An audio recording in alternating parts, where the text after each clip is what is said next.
Good evening, ladies and gentlemen. Thanks for joining us for our live stream. And this evening we have our candidate from Rutherglen and Hamilton West, Niall Fraser. And later on in the show, we're having Jakub from Aberdeen joining us as well to talk about a few issues. So let's get straight into the action. And the news at the moment is this by-election campaign. Yeah, because that's a huge thing for us, and we're working very hard indeed at it. So, Niall, what's the story so far? Well, the campaign's off to an absolute flyer.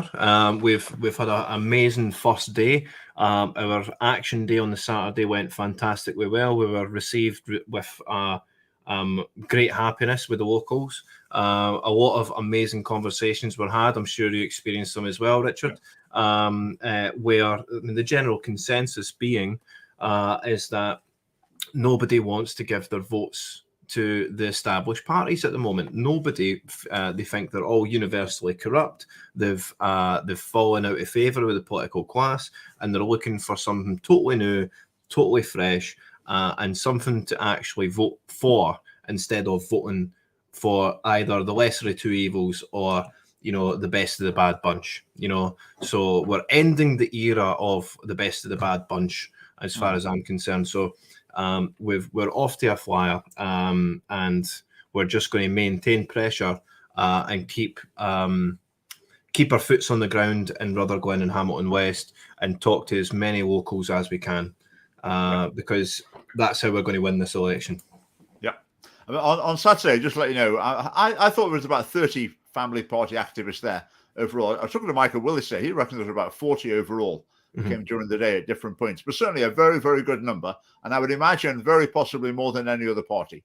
Yes, which is strange, isn't it, Richard, that from such a small party we've got a lot of people, especially local people, willing to just come out and help with that's it. Just you want to come and help, absolutely want to come and help. There's no incentive, it's just be there at a certain time, and I can't thank all the people that come.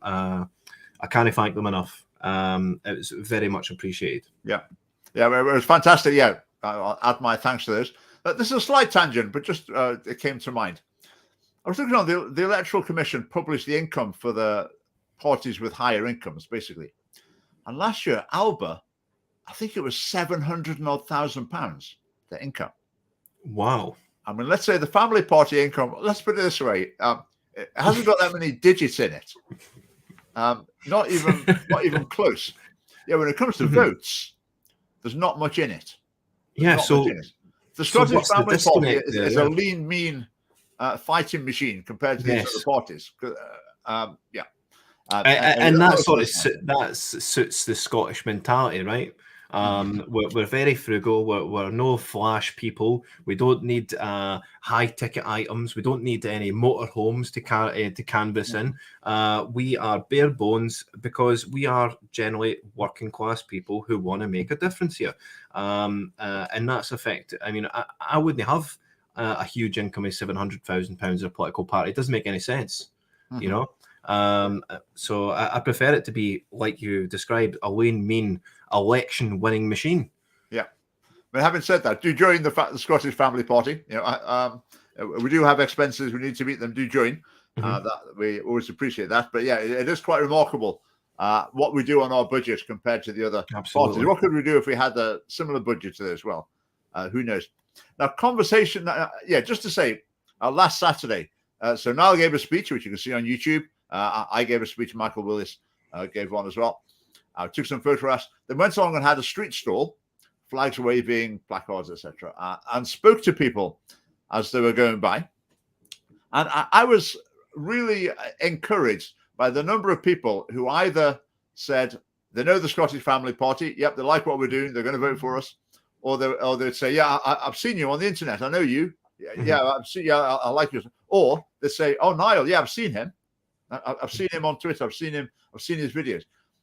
I mean, I think the level of recognition was very encouraging.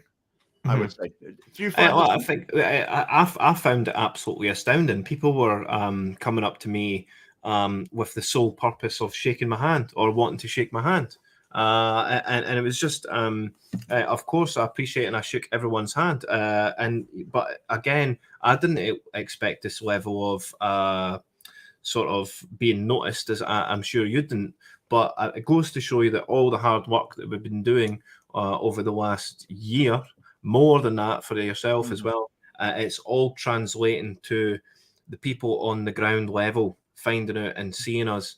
And I think it's almost like once they've seen you, they want to talk to you. Maybe they don't want to talk about you in public, but because we're still seen as this party.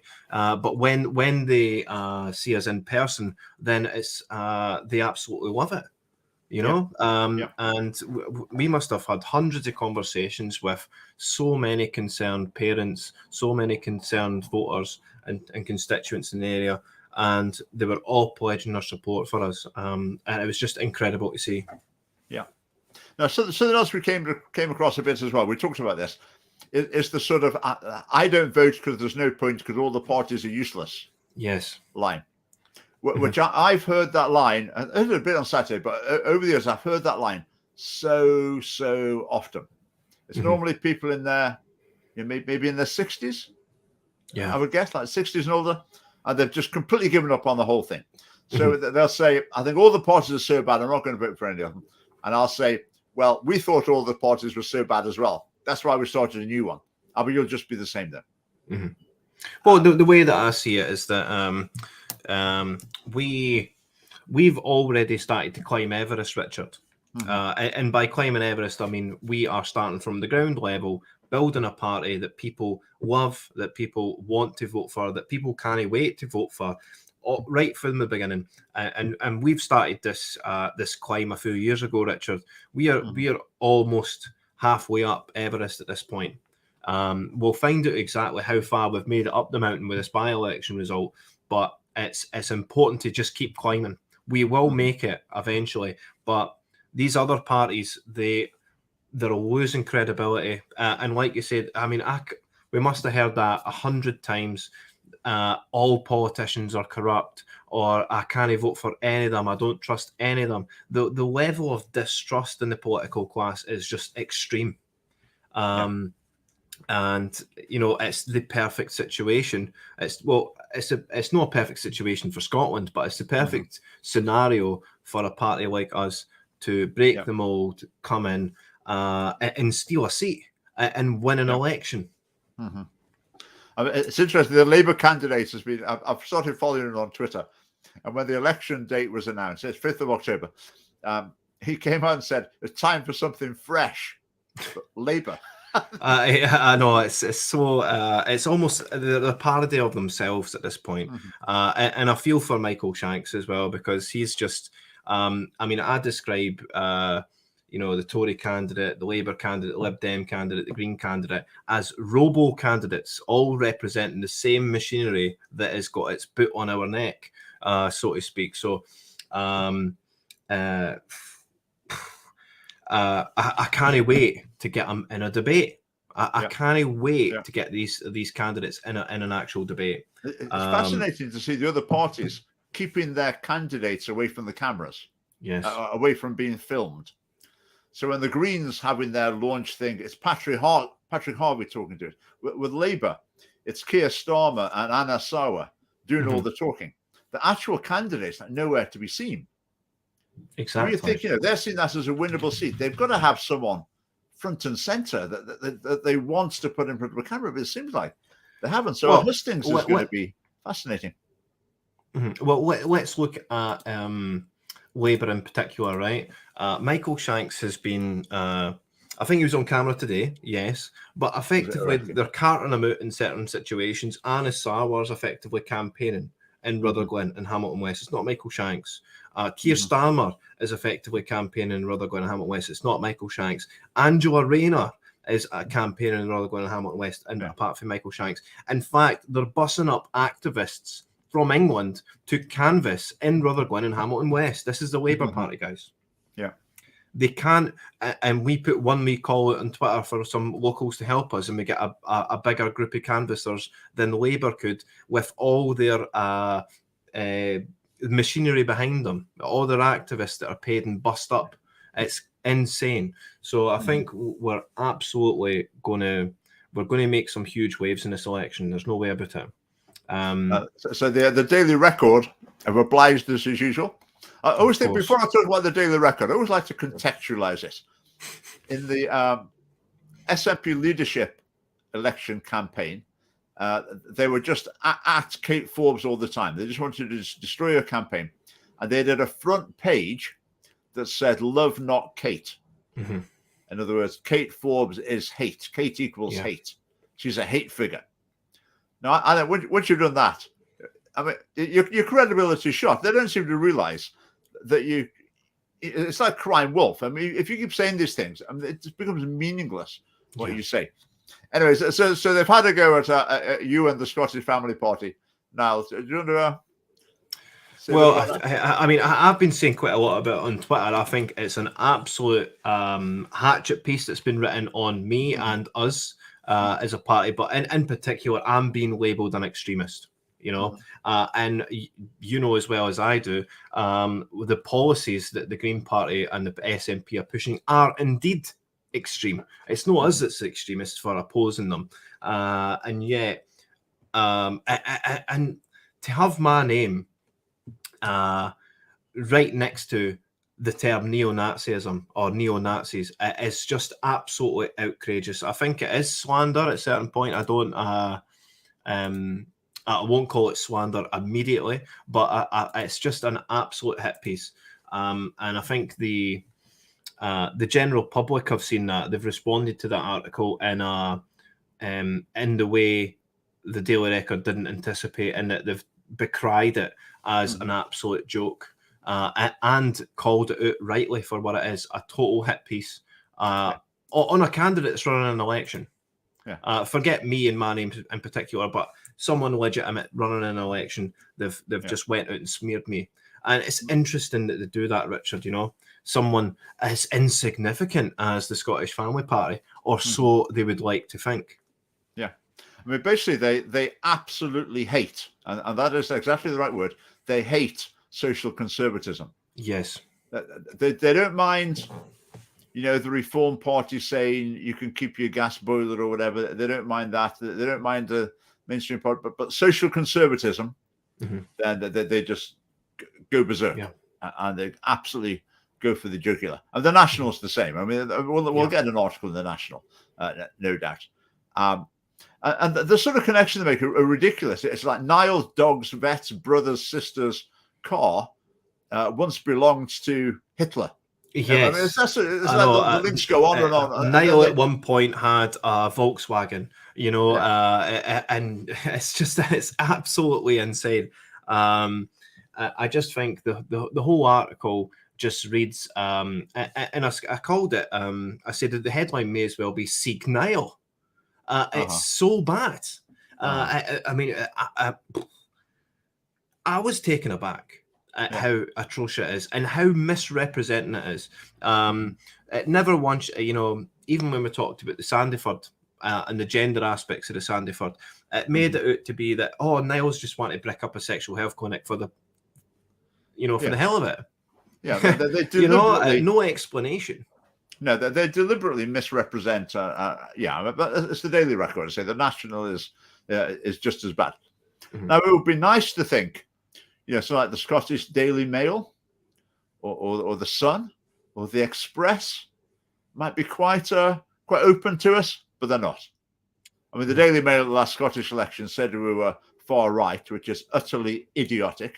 Yes. With the Daily Mail, one of the journalists there, I've been in contact with him a lot, and I would send him stories, and he'd say, right, great, I'm going to write an article about that. This is good. Thanks very much. Then he'd put his article through to the editor, and the editor every time would say, no, not going to. Well, sorry, go on. I mean, this is being on the sort of receiving end of fake news. It's really quite eye-opening to just see how disgusting our journalistic values are in this country. You know, I mean, me and you, we went over the quote for the paper to send back to this reporter, and what was taken out of it? One line, One line they used from our quote. That was quite lengthy, wasn't it, Richard? And yet they've took one singular line out of our quote. Mind you, I wasn't particularly expecting them to use the line when I called them nasty progressive bigots. I didn't expect them to quote that in their own newspaper. But anyway, so that's the day. We'll see what else happens. I don't know if the BBC will feel obliged to cover our campaign. Well, possibly not. It's interesting you say that. So the BBC put an article at the Rutherglen and Hamilton West by-election held on October 5th. So this was 10 hours ago this article came out. It says, who's standing in this election? And let's see, my name is suspiciously left off the list. In one article... They emailed me.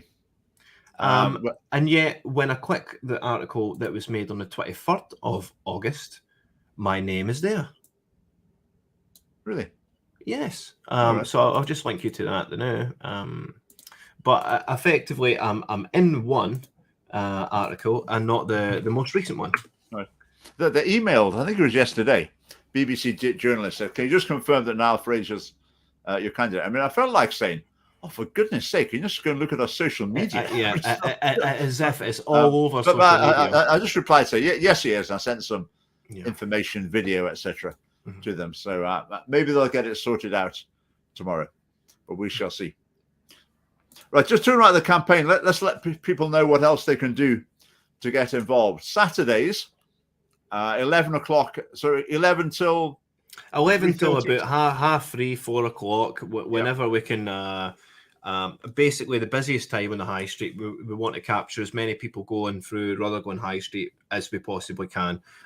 It's a great atmosphere, folk. I'll provide the coffees and the drinks and teas, whatever it is. We'll have a great day talking to constituents, expressing concerns, and just generally having great conversations with the public. I mean, this is what it's about. It's about trying to persuade hearts and minds, but it really doesn't take that much persuasion for what we've seen, Richard. People are already turned on to us. They already know who we are now, and it's just about converting that knowledge to votes. And I think that the best conversation that I had was this couple who came up. And this is the sort of the thing that we're capturing and seeing on the street, Richard, is this couple came up and they said they've been spoiling their ballots for years. They said they've been spoiling their ballots for years, saying none of the above or anything, something like that. And they say, no longer do we need to spoil our ballots. We can put our vote next to you in safety. And it really meant a lot to me to think that after all this time, 3 or 4 elections, these people have been spoiling their ballots, and now somehow I've inspired them enough, or we as a family party have inspired them enough to action, to actually put the vote next and be proud of that vote. More to the point, So that's what it means to me. It's incredible. It really is truly heartening. Yeah. So for Saturdays, 11 till 3:30 or so. So that's Rutherglen. Is it Main Street or High Street? It's across from the big, huge tower.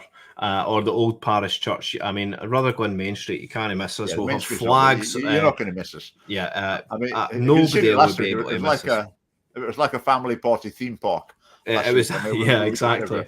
And if you come along, just hold the placard for people to see going by, or hold the flag. Or you don't necessarily have to be, speaking to people. What we might do as well is we might say to some people, here's some leaflets. Can you just go and deliver some leaflets to these streets around as well? So however you want to be involved in that, do come along. We'd love to see you. That's going to be every Saturday until the election. Yes, every Saturday until the election. That's the big days. What I will say, the big days will be each Saturday coming up. I'll be there Wednesday, Thursday, Fridays. Wednesday, Friday at the street stalls, and Thursdays going around the local area canvassing. So you'll catch me there on Wednesday, Fridays, and Saturdays in Rutherglen Main Street if you want to come see me and you want to come help. So it's not just limited to the Saturday. So Wednesdays and Fridays, that's 12 till 2. Again, if you walk along the main street, you can't miss it. The main street is just by the Exchange Centre. In any case, David Richardson, is going to be running those stalls. I mean, he's great. He's going to be Yeah. helping the campaign. So you could come along and help with those. And then on Thursday this week, we're going to knock on some doors. I was starting at 11. Basically, for that, to get involved with the leafleting side on Thursday, drop Niall an email, and we can sort that out. But the email address is niall.fraser@Scottish ScottishFamily.org. ScottishFamily.org. So that's Niall.Fraser, niall.fraser@ScottishFamilyParty.org if you want to get in touch with me directly. ScottishFamily.org. ScottishFamily.org. Apologies. Yeah. And then we've got quite a few other things up our sleeve for the campaign. We were talking about a few just before we came on air. Now, John McGrory, we're taking your advice, so we're going to keep our powder dry for those. But we've got a few other things as well ready for the campaign. Anything else about the campaign to mention, or shall we? I think, like I said, we want to keep our powder dry. We have plans to do some extracurricular activities. I think we'll call it that at the moment. But yes, we do plan on doing some similar type stunts. So we'll definitely look out for that. I'm sure if we do come across any other parties in the area, we will try to jump in on their. Ideally, I want to have a conversation with the candidate, and I want to be starting this live debate right in the street. So I think there'll be basically, now that we've said that, every candidate's going to avoid Rutherglen Main Street because they didn't want to debate me live in public. So I mean, that's a good thing for us, but. Ideally, we do want to catch a few candidates and question them and ask them some tricky questions, as I'm sure everyone else wants to see as well. Yeah. Some of the other parties have got, well, one or two of them seem to have an office, a shop front. Yes, in the town as well, which gives possibilities. Yeah, at the very least, we're going to give a. Well, we can certainly put a lot of leaflets through the SNP office. I mean, Katie Loudon, they've got a big, huge campaign office just as you're sort of leaving Rutherglen. I'm sure Labour have set up somewhere. I don't know where. But again, I kind of want to forget about the other parties at this point. We are doing our own thing. We are going well. We're sort of we're cooking with gas, so to speak. All we need to do is maintain pressure, maintain our boots on the ground, and that will translate to votes. I'm sure of it. The amount of people that come up to us was a huge, huge boon to both our morale and even the public. They loved it. You know, they've never been confronted with a big placard that says men can't become women. Simple. And they see that and they're like, oh my God, finally a party we can vote for. Jesus, you know, it's incredible the sort of response we're getting. Just one of the chats I had on the street, I've learned if you're on the street of the Scottish Family Party, if you see a teenage boys coming along, then they're going to be on side. Yeah. That was a very strange conversation, wasn't it? It was very good as well, though. We had 3 lads come up, I think probably 14 to 16. I think the 16-year-old had said, yep, all this stuff at school drives us mad. We don't believe it and we know it's lies. And this is coming for teenage boys, guys. So if teenage boys are seeing through this sort of ideological lie, then it gives us a really good indication as to where the people generally are. And the stories about what goes on in school as well. Were quite shocking. Well, if you want to sort of relay what they were saying, you basically asked them, you said, so what goes on in your school? Is there people filming fights all over the place? Yeah, that's just routine. People taking weapons in? Yes. Did you say teachers getting attacked? Yes. I can't remember. They were just saying, oh yeah, that happens all the time.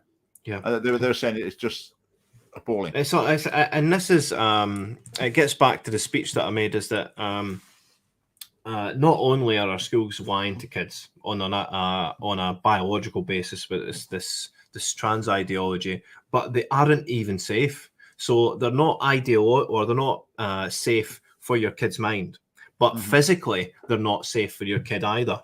And again, parents are scared to put their kids out the door in the morning. Teachers are getting attacked. Kids are generally not safe in school. They could be subject to bullying, and there's been weapons being taken into school routinely. So, I mean, you combine all of this, and it's a recipe for disaster. So we are heading that off before any disasters hit us. I'll just chip in on that. Somebody might have heard this before. Taking weapons into school. The school I used to work in, Merkston Castle, boys' boarding school, independent school, they used to have a policy, a rule, that you are not allowed to bring weapons or explosives into school. Now, that sounded quite a sensible rule to me. But no.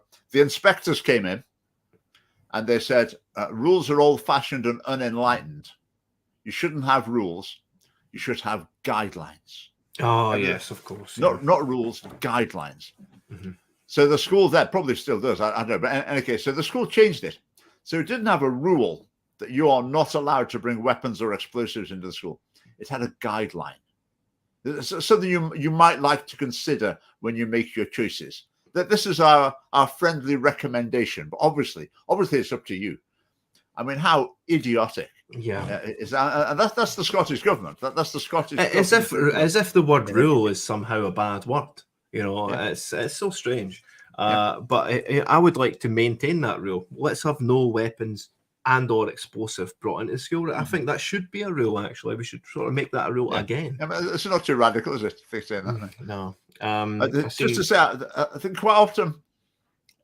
Well, sometimes I think people from the Cabaret for Hate Speech watch the live stream, particularly when you're on, Niall, just to see if there's anything they need to come and protest against. But we're not going to give anything away tonight. So I think the next things we do, we'll make sure that Cabaret Against Hate Speech are not going to be there making a racket.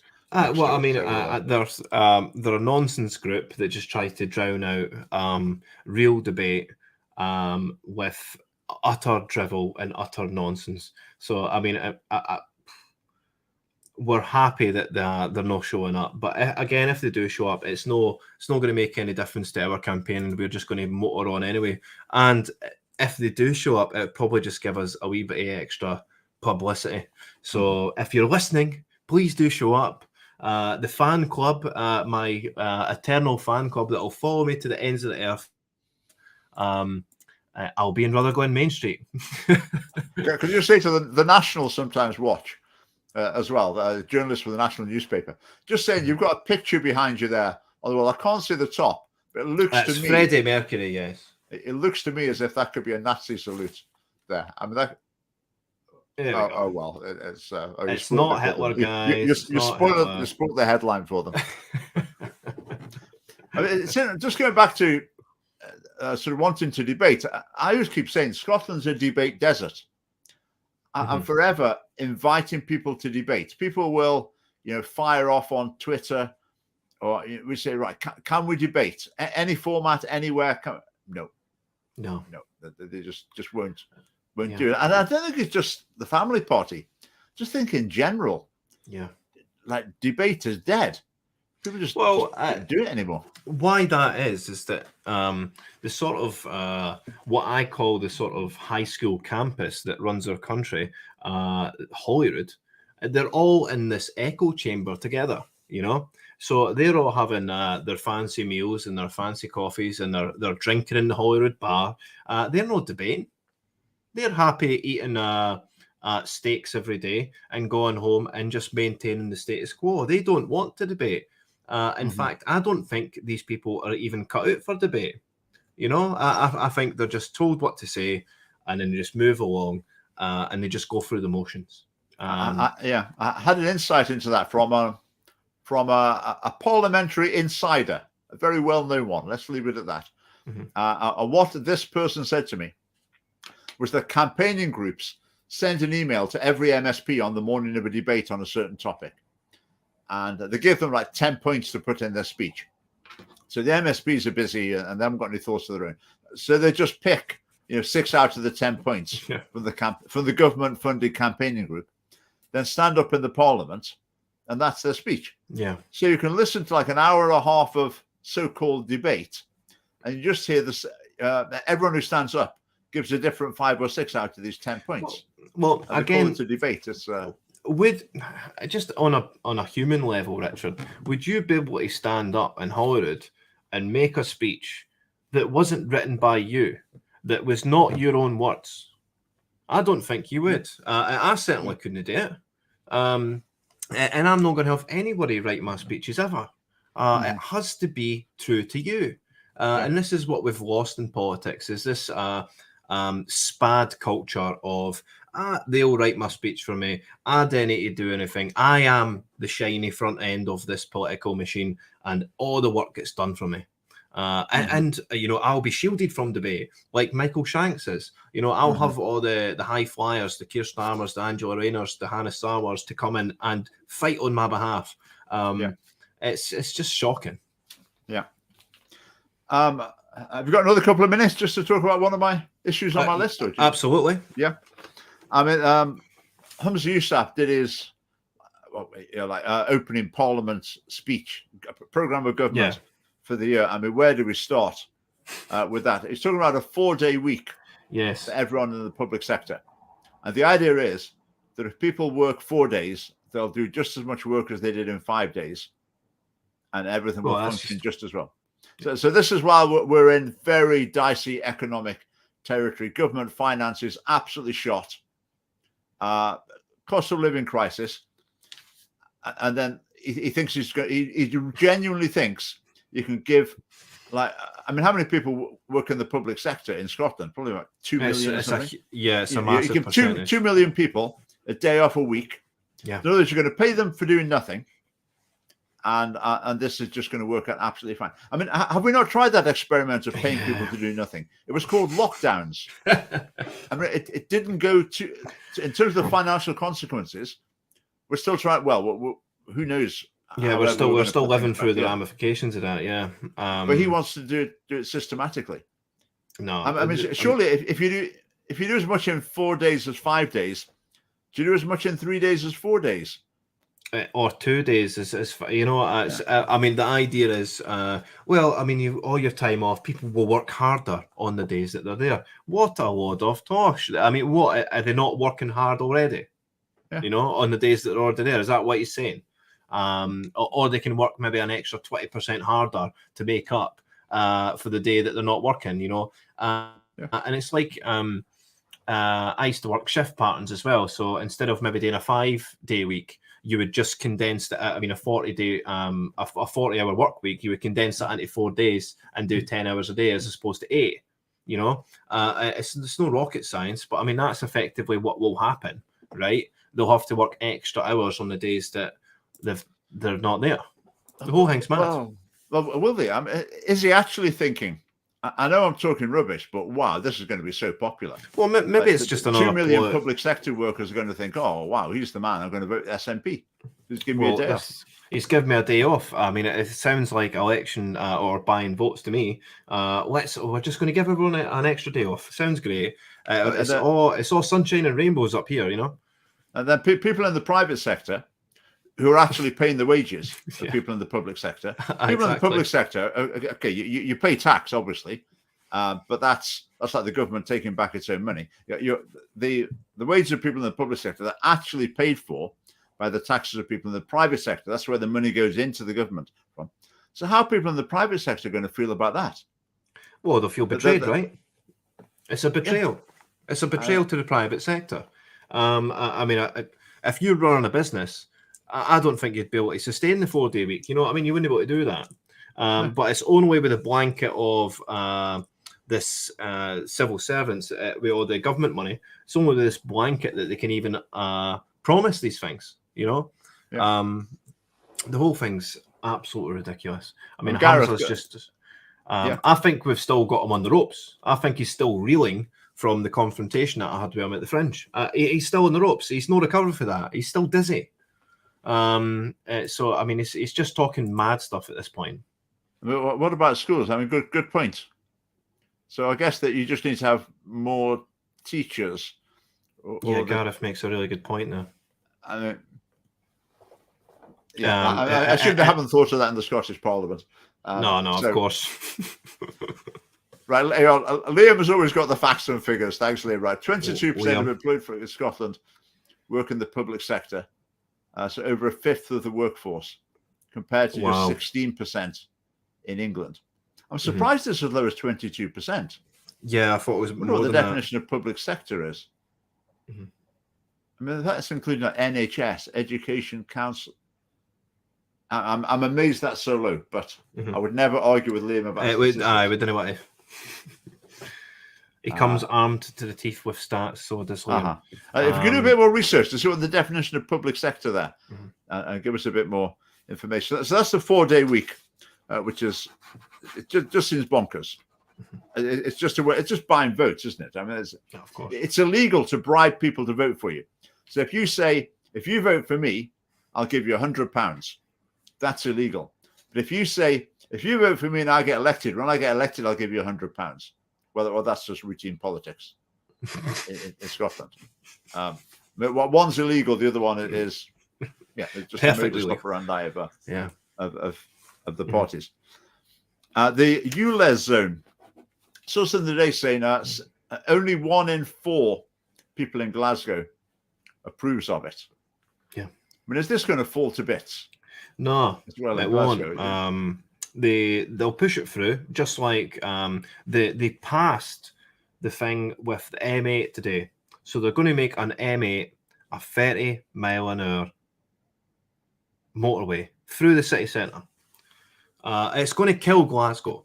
It's absolutely going to kill Glasgow. See when I'm on the road, and do this yourselves. I see the cars as money that's moving around the country, right? In fact, they're burning money every mile they go. And when they arrive at the location, they're spending money. The faster the roads we get, the faster they get to the location, the more money they can spend on whatever location they are. But we're just slowing it down. We're just slowing the veins and arteries of our own infrastructure in our own country. So effectively what we're doing is we're clogging up everything. We're clogging our own veins and arteries here, and we're going to bring ourselves to a standstill. And because we're all clogged up, we might even have a heart attack as a country, Scotland might just have a cardiac arrest. Yeah. I mean, the low emission zone in Glasgow, what it amounts to is basically you get to a certain point, and then poor people in your old cars, you've got to park and walk the rest of the way. Yeah. But if you're a bit wealthier and you've got a newer car, then you can carry on driving. It's sad. It's rightly controversial. Yeah, of course. But the mindset of the councils, if I went out and put a couple of plant pots along any road near to me, the council will probably think, "Oh, that's great. You've done something good there. You've really improved." So instead of solving the really difficult problems of housing, all sorts of social problems, education, I mean, you name them, really tough problems, economy, for these town councils to solve. I mean, cars is easy because any idiot can degrade the road system. Making it better is difficult, but degrading what you've already got, I mean, any idiot can do that. You just have to, get a map out and put a few crosses on it, decide who's not allowed to go here or which roads you're going to block. And that's all they can do. I always see these the 20-minute neighborhoods that's always the plan is always sort of put in place. I just see that as, yes, I just from my location right now, the bars of my cage are 20 minutes around me. And that's it. We're just getting caged up digitally. You'll be fined for leaving the area or so. It's just the whole thing is bonkers. And effectively it is just it's almost like we're cattle and we have to be penned in. The mindless, unwashed masses must be hemmed in. We must keep the inner cities or the nice areas to ourselves. We'll make sure that only expensive cars can come along here, which keeps the area all nice and affluent. It's disgusting what's happening to us. But I'm conscious that you've got another guest waiting, so I don't want to take too much of your time. I just just remind people of a quote from Nicola Sturgeon but she was talking about this 20-minute neighborhood thing. She said, during the pandemic, during the lockdowns, we really reduced the amount of traveling we did. We stopped traveling to different parts of the city and traveling around the country. But since the end of the lockdowns, we've been getting back into our old habits. Implication, bad habits. Yes. Like going to the beach with your family, going to see, enjoying the country, not going crazy because you're in a tiny little area. But she was saying, yeah, we're getting back into our old habits. So it's the government's job to make sure we don't get back into our old habits. Yeah. So do you need to head off now, or? Yeah, I'll head off and I'll let you get to the other guests. But thanks again for having me, Richard. And I'll see you on Thursday, and we'll get back to the campaigning. Yep. So have a great time. I'll see you then. Right. And good luck to your next guest. But I'll introduce Jakub in a minute. Just before that, while I remember, we're going to meet in Dundee on Thursday evening at 7:00. If you're interested in coming along, email contact@scottishfamily.org, contact@scottishfamily.org, and you can have a chat with someone there who can see about letting you know where that meeting is. There's a meeting Thursday night in Dundee as well. I'm going to be up there for that meeting. So looking forward to that. Jakub, welcome. You're on mute at the moment, I think. Is that me or you got you muted? I believe it was me. Good evening, Richard. How you doing? I'm very well, thank you. Good to see you. Good to see you. Now, we've got a few minutes to talk about an issue that you'd raised, something you've been thinking about. I thought it would be good to talk about. Jakub sent something about the idea of community. Well, take it away. I would actually love to hear some background, Richard, because it's such a wide topic. Please provide, any. Okay.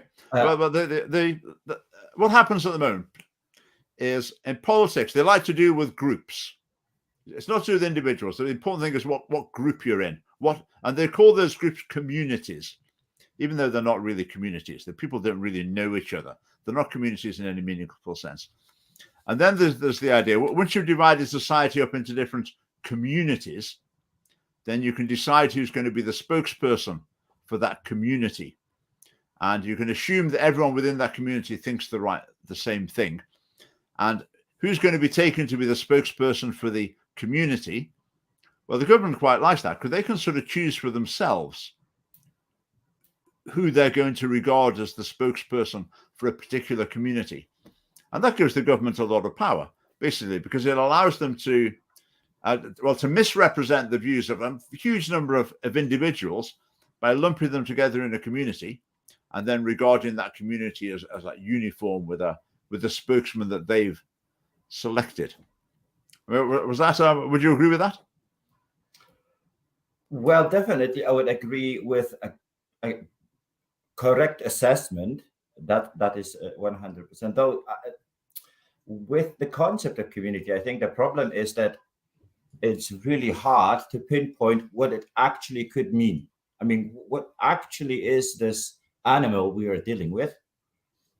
Because if you think of it, it is, you are 100% true, correct, used in this postmodern Marxist, neo-Marxist way to manipulate people and basically to condition people into very narrow spectrum of thinking, or maybe not even thinking, but very narrow spectrum of debate or possible debates. And as a result, people are locked in considering only the things which are allowed for debate. Yeah. So in that sense, it is a useful tool. But then I asked myself this question yesterday, being honest, trying to prepare myself to our chat, and all definitions I could have found all had all of the one thing in common, that in order to or have community or be able to call something community or have it in existence, being a member of community, it has to involve voluntary action. It has to be voluntary and it's a necessary condition. In either way, becoming and sustaining a member. So there's a not very embedded characteristics of community as being voluntary.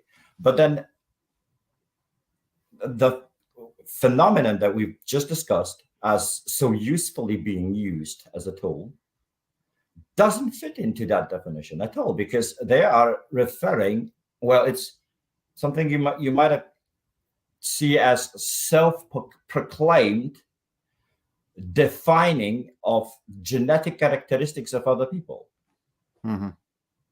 which has its on itself a historical name. Like this position has its name. It's hard for me to say it because we're going to get banned. But I don't say it then.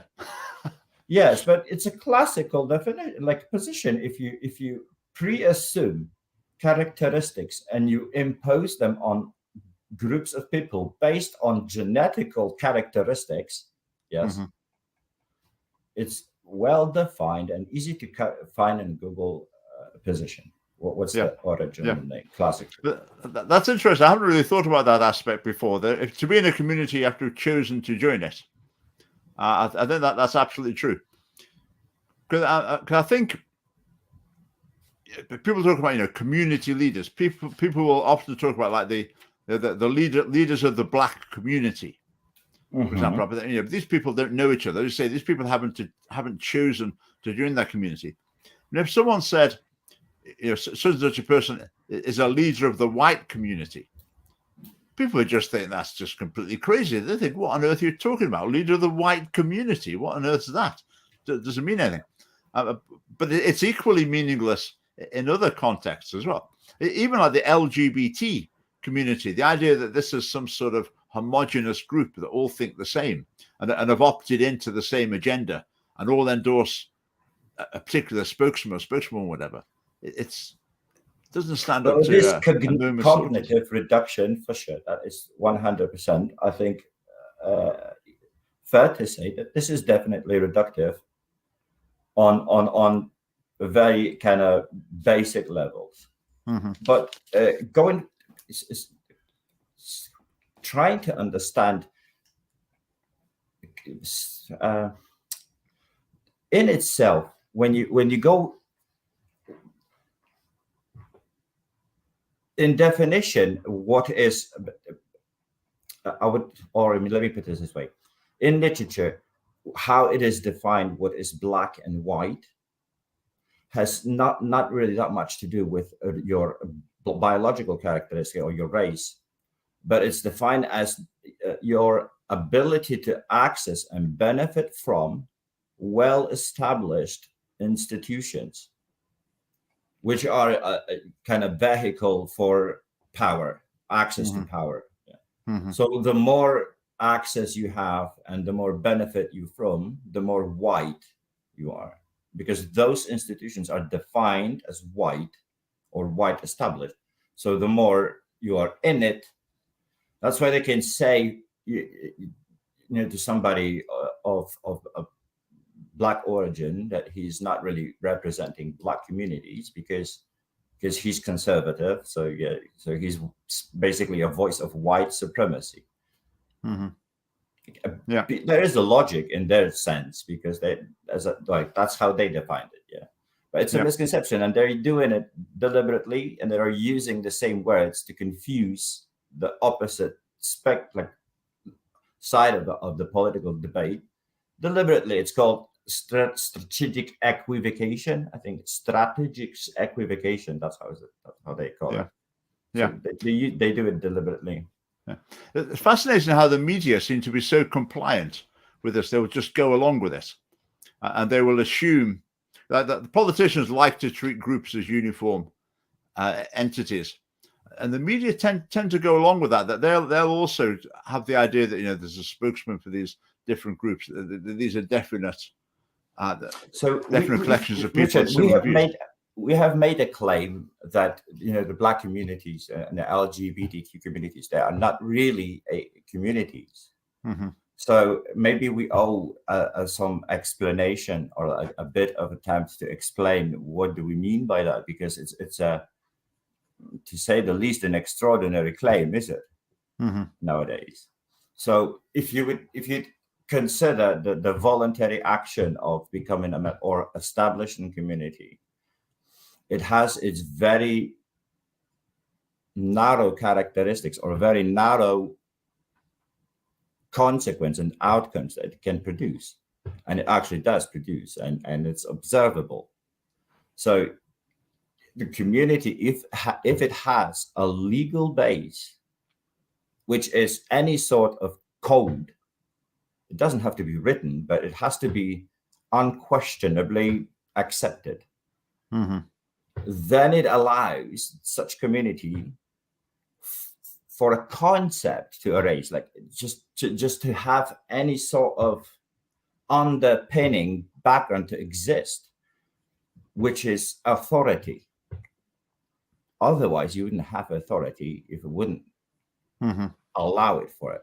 So, and that from that authority, which has its own functions, you have another moral entity, which is common good, as opposed to your individual interests, which you can also consider as good. But they're very different from the concepts of common good. Yeah, the things you can aspire for, which are higher than you and represented in aspirations and sacrifices of generations, all like whatever. But so you have this kind of common good that comes from the authority, and that from that common good, what comes next is our, not maybe rights, but yes, you can claim that you can then justify individual human rights. So you have this, well, quite good benefit on which the society has been built. Yes, but so that is a legit understanding what community is. It's a voluntary group of people, yeah, who decide to act upon one code. Now that's interesting, isn't it? If you, I mean, by your definition, a nation state wouldn't be a community, would it? Because people don't opt into it voluntarily; they're born into it. But I think a nation state doesn't claim people. Yeah, that's quite. Yeah, I think there's something different, isn't there? About I think you can try to explain it. It may be a stretch, but you can kind of explain it by you cannot actually conduct a meaningful and effective life as a citizen within a nation without accepting the fact that you are a member of that nation or a member of that society. If you neglect and reject your very relation to the institution of state, you will suffer very more likely. So I don't think that's or maybe through this level of suffering, you can indicate you reflect our point. Yeah, that's exactly that. You have to have this moment of voluntary acceptance playing into the code in order to have benefits from it, or allowing yourself for the condition of benefiting. Yeah. Right, that's very interesting. I say that's well, I always like to learn things, and you've added something to my thinking there on the idea of community and the fact that if you haven't opted into it, there's a question of whether or not it can be regarded as a community. We're running very low on time, and there's just one other thing I want to. You stay on, Jacob. We've got somebody called Midnight R. Right, Midnight R. Are you still watching? Just maybe put a comment in if you are. Midnight R, I would like to invite you onto the show, audio or video, and we can have a chat. So Midnight R, if you want to put a comment in now on YouTube, and if you say you're willing to come on, then I'll give you the link, and you can come on, and we'll have a chat. Come on, Midnight R, you can do it. I was complaining earlier on that Scotland's a debate desert, so you could prove me wrong.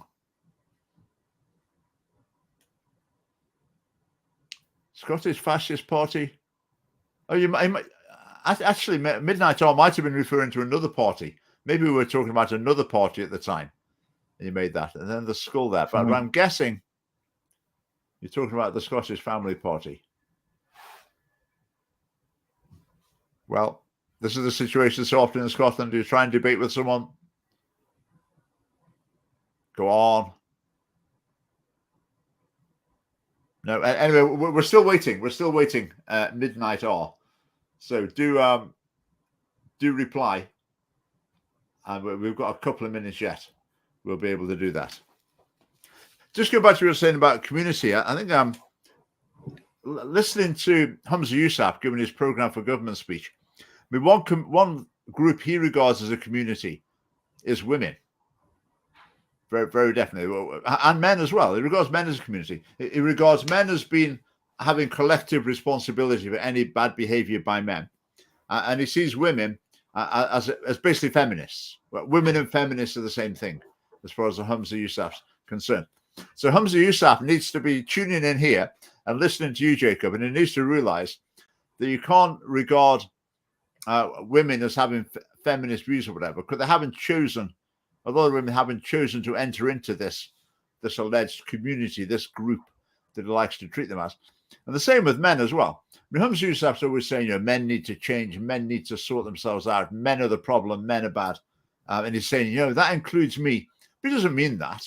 He doesn't mean, I thump my wife sometimes as well. He doesn't mean that. It's actually meaning, well, he's not meaning that. He's just trying to show that he's being humble. When in fact doing the opposite. I think lucky for us, they are having a struggle to define what a woman and a man is.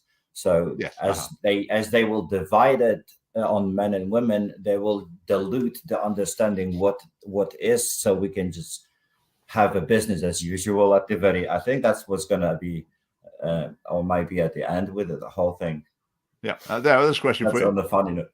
Does Jacob have a channel? You haven't got a YouTube channel or anything, have you?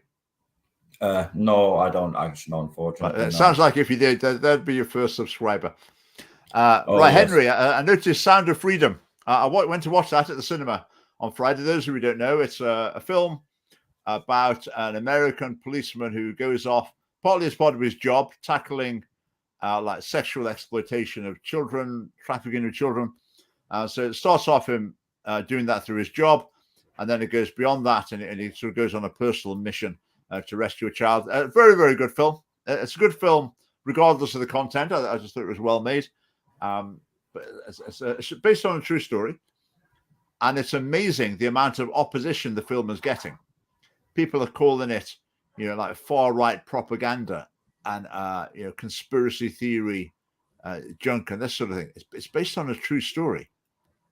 I mean, it is quite concerning that there are so many people who are like enraged by a film about someone stopping child sex trafficking.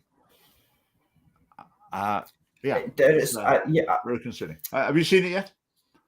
I haven't seen it yet. I've heard good opinions about it, and I am aware about this havoc and the warfare that the established media, mainstream media, and the movie distributors as well. I believe, because I think it ended up second in the box office and was only projected in like third of the overall cinemas. So there's like overall like double the score.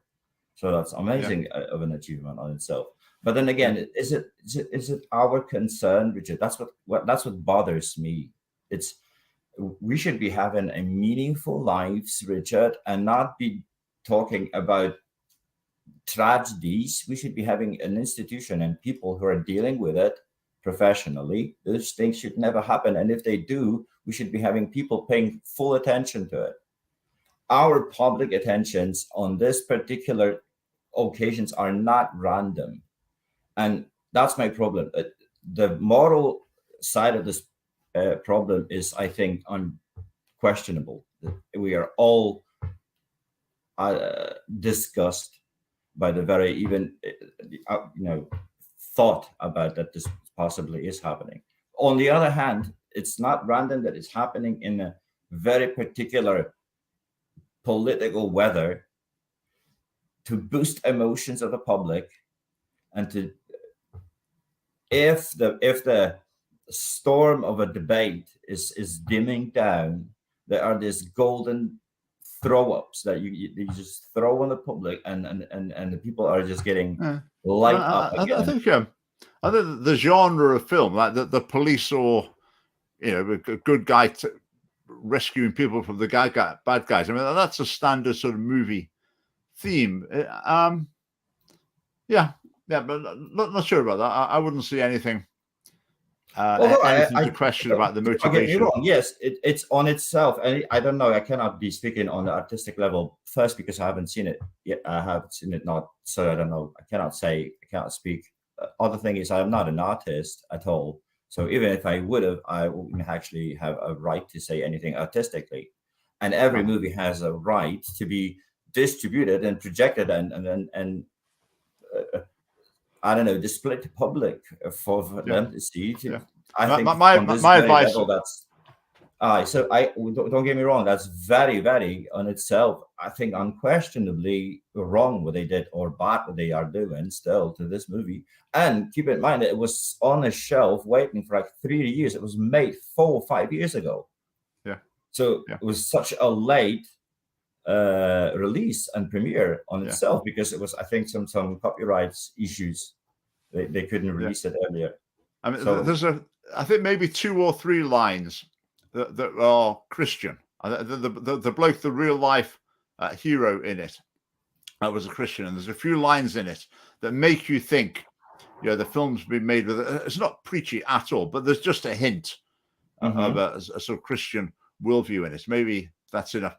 Right, just to finish, word for every, you're saying fascism is inappropriate. Now, if I'm understanding you right there, I might be getting the wrong end of the stick, but I think you're joking, because I sometimes say that, like in schools, they can't come up with anything better than inappropriate. So if a pupil throws a chair through the window and goes and punches the teacher, the school will say, that was inappropriate behavior. Did you realize that was inappropriate? And word for every, I think you're joking about that. And you're talking about fascism, which is obviously a lot worse than inappropriate. And you're making a joke by using the sort of feeble, amoral language that's often used these days. So I think that's where you're coming from. And if that is where you're coming from, I think that's quite funny. But maybe funny is how Mussolini defined fascism himself, because Mussolini had a very straightforward definition of it, and he was considering fascism as everything within the state and nothing outside of state. So if you consider a United Kingdom's government or Scottish government today, and put it against this definition of Mussolini himself, everything within the state and nothing outside of the state. And what are the aspirations of the governments in the contemporary politics, Richard? Right. Other than those exactly. I will leave you with that pearl from Jacob. Jacob, thanks for coming on. That was fascinating. And hopefully see some of you in Dundee. Thank you so much for having me, Richard. It was my pleasure as usual. Thank you so much. Right. Thanks for watching, everyone. And see you next week. Right. Good night.